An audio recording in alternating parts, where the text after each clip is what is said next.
ఇప్పుడు మీ జుట్టు రాలడం పూర్తిగా తగ్గిపోతుంది. ప్రిస్మోస్ B fall cure miracle herbal hair oil తో.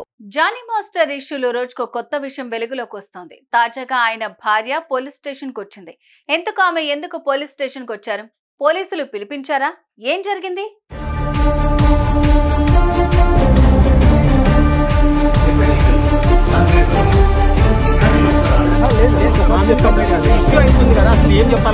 ఎప్పుడు ఎనర్జెటిక్ గా డాన్స్ చేసి స్టేజ్ ని ఊపేసే జానీ మాస్టర్ ఇప్పుడు ముఖం కూడా చూపించుకోలేని పరిస్థితికి వచ్చాడు.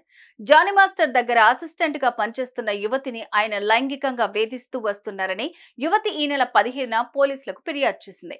జానీ మాస్టర్ భార్య కూడా తనను కొట్టిందని ఫిర్యాదులో పేర్కొంది. దీంతో కేసు నమోదు చేసుకున్న పోలీసులు దర్యాప్తు చేపట్టారు. ఇంతలోనే విషయం మీడియాకు ఎక్కడంతో అప్పటి నుంచి జానీ మాస్టర్ కనిపించకుండా పోయాడు.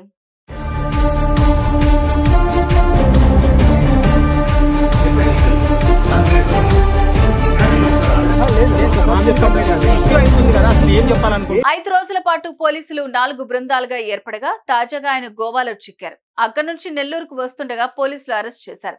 ఇప్పుడు హైదరాబాద్ కు తీసుకువచ్చి కోర్టులో ప్రొడ్యూస్ చేయనున్నారు. ఇదంతా జరుగుతున్న సమయంలో జానీ మాస్టర్ భార్య Sumalatha alias Ayesha police station లో ప్రత్యక్షమయ్యారు.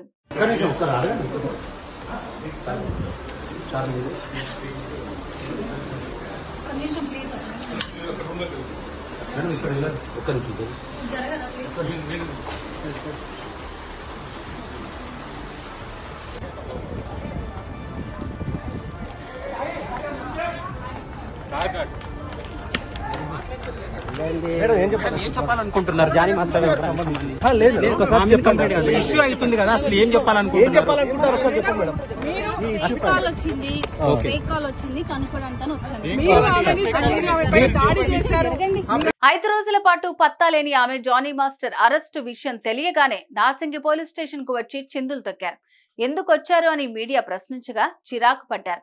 అయితే తన నంబర్ కు ఓ ఫేక్ కాల్ రావడంతో అది కాస్త ఇబ్బందికరంగా మారడంతో ఆమె పిఎస్ కు వచ్చినట్లు చెప్పింది. అయితే భర్త లైంగిక వేధింపుల వ్యవహారంపై స్పందించాలని అక్కడే ఉన్న మీడియా ప్రతినిధులు ఆమెను కోరారు.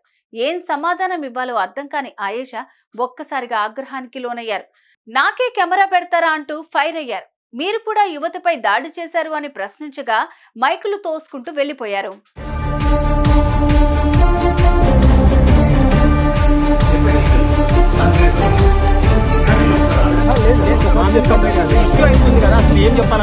ఎంత టాలెంట్ ఉన్నా ఇలాంటి పనులు చేస్తే లైఫ్ కొలాప్స్ అయిపోతుంది.